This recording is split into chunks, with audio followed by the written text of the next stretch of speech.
Welcome back, everybody. Today I'm testing out a collection of 4 rather interesting kitchen gadgets to see if they really work. That's today's video.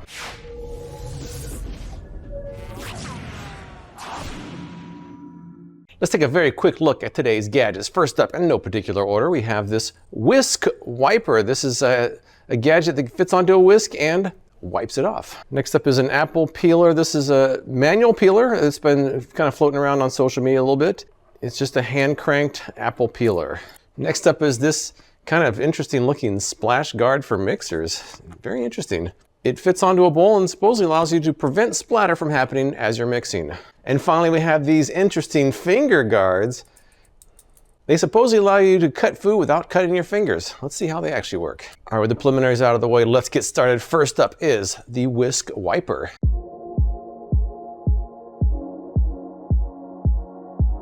This piece right here is the Whisk Wiper itself. Now it comes with a whisk, but it can supposedly work with most whisks. But I do believe it's optimized for the whisk that it comes with. The way it works is you slide it over your whisk, you do your whisking, and then you slide it off, and it takes most of the food off to prevent it from going down the drain. You can potentially save it back into the bowl as well. It was only 10 bucks, made in the USA, and here is how my test went. Now what you're supposed to do is kind of line the whisk up with the slots there, and you just kind of force it through, just like this. All right. And you just kind of leave it there while you're whisking, and when you're done whisking, you pull it off, and supposedly it cleans the whisk off. We shall see. First up, let's try some pancake mix. I didn't really mix it up yet, so it's kind of clumpy, but let's whisk it and see how it goes with the Whisk Wiper. All right, we're whisking. Feature number 1, you can actually use this to keep the whisk from falling in there. I guess that does work. Feature number 2 is you can stand like this so everything drips down onto the Whisk Wiper. But as you can see, it's dripping down onto the Whisk Wiper. But that's not the magic that we're looking for. Let's see what happens when we use the Whisk Wiper to wipe off the batter. All right, well, we got that much off that would have gone down the drain or down the counter. That's pretty good. It's pretty well wiped off. It's not perfect, not 100%, but it's much better. All right, so all you do is just kind of scrape off the excess, and it's not too bad. I gotta try some more. I'm not totally convinced yet. They show some of what appears to be pink frosting in their demonstration video. Let's see if it works well with the Whisk Wiper. First thing I gotta do is reapply the Whisk Wiper after washing it off. Oh, I just bent my whisk. Oh. I bent my whisk a little bit with a Whisk Wiper. It's not real easy to apply it. Once you get it on there, it's pretty good, but put it on there seems to be a bit awkward. All right, let's try some frosting here. All right, get it nice and frostinged up. Let's get it extra thick there. There we go. That's like, normally you'd have to just kind of like give up on trying to get that off there and just wash it down the drain, but hopefully with the Whisk Wiper you don't have to. Let's see. And here we go.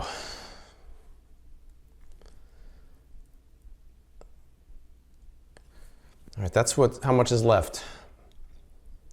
It's not bad. It's pretty good actually. I mean, look how much I got off of there compared to how much stayed on there. It's quite a bit. I'd still say it's in the 75% range that stayed on the Whisk Wiper. I should also point out, I'm trying to wash this out. It's becoming a little bit difficult to get some of that out of there. It's kind of stuck in the Whisk Wiper, so the cleaning is maybe a little bit more difficult than I would have liked.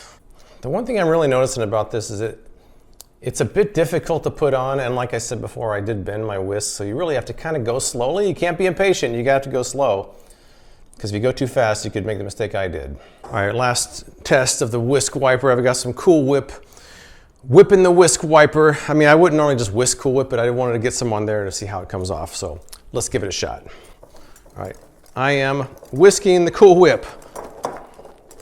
All right, look how bad that is. Let's do an extreme example here. Look at this. I'm just gonna leave it all on there. And how's it gonna go? How much is gonna come off? Quite a bit, quite a bit. That's actually not too bad. Most of it just came in there. One more thing I should point out that you can also do, in addition to standing up like that, is you can use this as a bowl scraper. It's pretty rigid, so you could actually scrape the contents out of the bowl as well. So I think it works pretty well. I'm not sure it's perfect. I mean, I do think that it's a bit difficult to get on there, and the cleaning isn't as easy as I hoped it would be.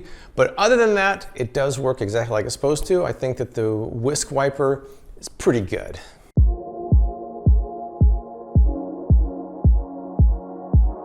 Now it's time for the apple peeler. This is it.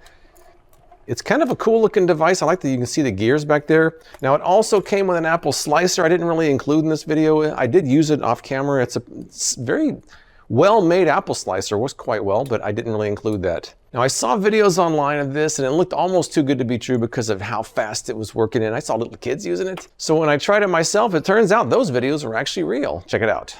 All right, next up we've got this apple peeler, which was recommended to me. Supposedly it works really well. Here's the device itself. It's pretty simple. There really isn't much to it. As far as assembly goes, all I do is stick the handle on there, not much to it. All you really have to do is just turn this handle, and it supposedly peels your apple in seconds. I saw videos of kids using this. They were like, I saw a 5-year-old peeling an apple in a few seconds. So if a 5-year-old can do it, hopefully I can too, but let's find out. All right, so what you're supposed to do here is stick the apple onto these 4 skewers and turn the handle. That's all it is. It's 2 steps. It's gotta be easy, right? Placing the apple on the skewers. There's also suction cups on the bottom, so it supposedly stays the table by itself, which it doesn't. It doesn't. All right, so let me show you this side here. I'm gonna go on this side. Oh, wow. Oh, it's working. Oh, look at that. Oh, wow. That worked really well. I'm completely shocked. Look at that. And it came out with one beautiful peel. Look at this. I had kind of low expectations, but that was much better than I thought I was going to. Look at this. Perfect. There it goes. I got a little bit of peel, which is to be expected on the ends, but that's a really good job. I mean, there's a tiny bit of force, but really, look at this. Not that bad. Let's try some more apples and see how it goes. It kind of reminds me of my 80s days. I've had a few more of these. All right, next up, a green apple. Let's see if that makes any difference here. Inserting onto the skewers. Oh yeah, look at that. Wow, it just sailed through that like butter. The only issue I have right now is this apple's very bruised. Look how bruised that apple is. That looks terrible. But the peeling part did great. That's the most bruised, sad looking apple ever, but the peel looks awesome. Let's keep going. The only problem is that even though it has these suction cups, it doesn't really stay. Suction cups don't really work. If it works this time, I'm convinced that it's a good product. There you go. Oh yeah, it's even better.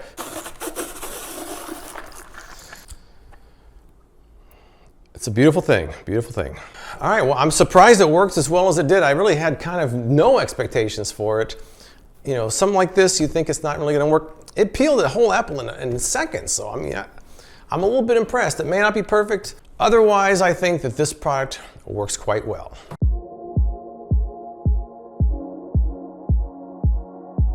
All right, let's take a look at this mixer splatter guard here. It's basically a cover that has a cutout here with the silicone edges to it. You can slide a mixer in there, put it over a bowl, and suppose you won't make a mess anywhere. Let's see how it works. One thing I should point out, it does have these grooves here which allow you to put it on quite a bit of different size bowls here. That's kind of a nice touch. But here's a small bowl on which it does seem to lock into place. Those grooves do seem to grab it, so that's good. Problem with this is, before I even get started mixing anything, is if I put the mixer through here, I'm already gonna tell you this is gonna be, the mixer's already at the bottom, but the cover is not going flat. So if you have a shallow bowl, it may not work depending on your mixer. Now, if you've got a hand blender like this, maybe it's a different story. Maybe you can get around in there better. Let me try a slightly larger bowl. This one's tinted, so hopefully you can bear with that. And for my ingredients, I'm gonna try mixing. It's not really the ingredients you'd normally mix, but I'm gonna go with straight flour because that has the best chance of making a big mess. So let me put some flour in here and see what happens. All right, so normally if you're gonna mix something with flour in there, the flour is the first thing that's gonna fly out of there. Let me see. I got my cover on. We're doing it for real this time. All right, so let me stick my mixer in there. Now it is going flat, so I do have a little bit of room. Let's see what happens.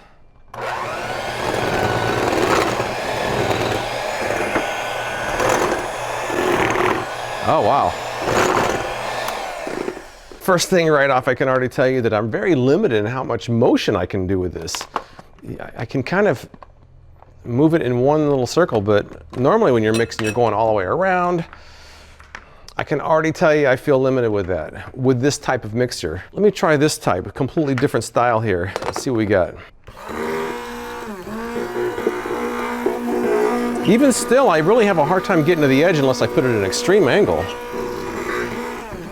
I can't keep it flat and do the entire bottom. I don't know, man. It's like, I feel very limited with that. As you can see, I mean, I don't have much of a range of motion unless I turn it almost at a 45-degree angle before I can get to the sides. Even if it protects splatter, it's preventing you from having as much motion as you'd like. Let me try this small bowl one more time. So if I use a hand blender, I can actually put the lid flush, so that's a good thing. I guess where the notch is at, I can actually go out to the side. But over here, not so much. I guess if I turn it,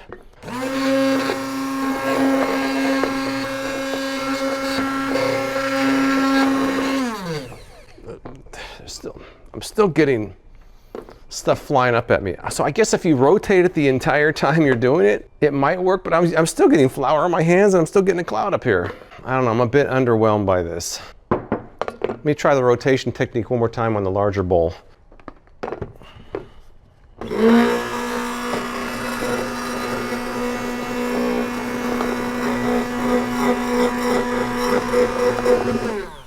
Also, when you take the lid off, it's still dripping onto the counter anyway, so I don't know. I think that it's a good idea, but I don't think it's really that well implemented. It seems like there's too many issues with it. It seems like the depth of your bowl makes a difference on how well it works. The depth of your mixer also affects how well it works. So if you have a deep enough bowl and a long enough mixer, you might be able to get some results out of it. But it still seems like, to me, it's not really solving the problem that it's meant to solve.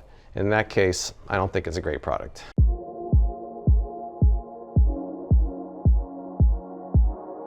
These metal finger guards, they slip over your fingers and allow you to cut or chop food without chopping your fingertips. I think I saw these first online in one of those weird gadget collections, so I want to try it out for myself, and here's how that went.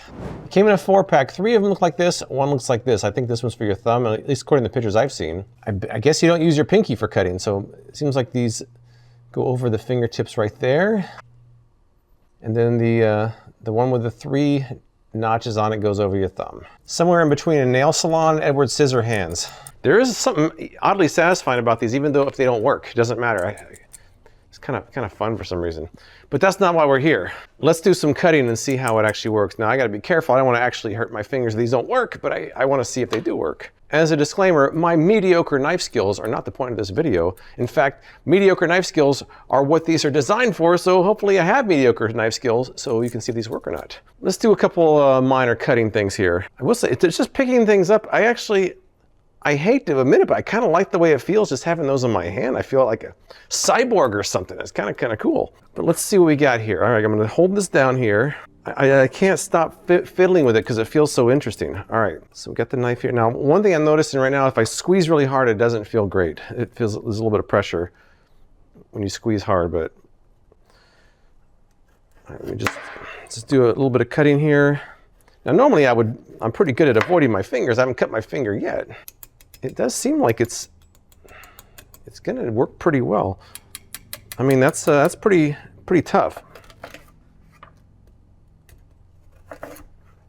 I feel like I can get a little bit closer to my fingers because I'm more confident about it. So my expectations were horribly low for these, but I kind of like them.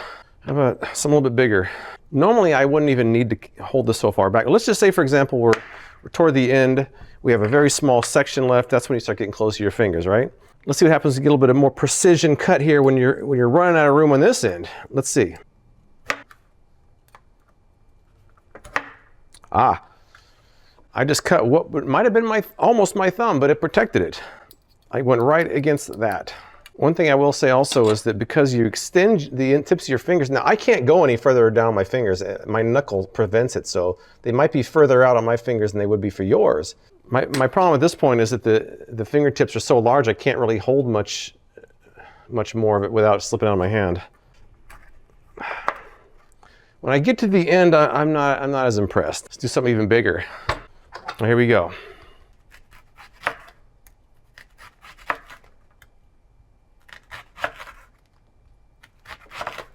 I also feel my thumb kind of slipping on this one. See how it's kind of coming away from my thumb here? Because my thumb knuckle's so fat, I can't get it any further down, so I have this excess here, which is a little bit cumbersome. I almost feel if I have the thumb a little bit off-centered, kind of upward, that's more of protection than if you have it like this, because the side is still kind of exposed. But if you have it kind of facing upward a little bit, that seems to be more protective. All right, I'm definitely feeling this. I'm not gonna say it's a perfect solution, but I do kind of like this more than I thought I would. I'm not sure if I'm gonna keep using it or not. Although if you are someone who tends to cut yourself more often than you should, this could be a good solution for you. It's kind of weird they give you 4 instead of 5 because it's like your pinkies, it still counts, right? I mean, it's not like Pluto where it was demoted to a non-finger. Your pinky's still a finger. They're not very expensive. For some people, I think it will come in handy. Not everybody will find it useful. But I do think as far as function goes, it functions as it's supposed to, so I do think they should work for most people. All right, let's wrap this thing up, shall we? First up, the Whisk Wiper. I'm not really sure how in demand this is going to be, but for what it does do it pretty well. Now, it can be a little bit difficult to put on there, and it can also be a little bit difficult to clean depending on what you've whisked. But overall, I think it does work as it's supposed to. As far as the apple peeler goes, the really only con I could really find on this one is that the suction cups didn't work at all. They shouldn't even put those on there. They should just put rubber feet.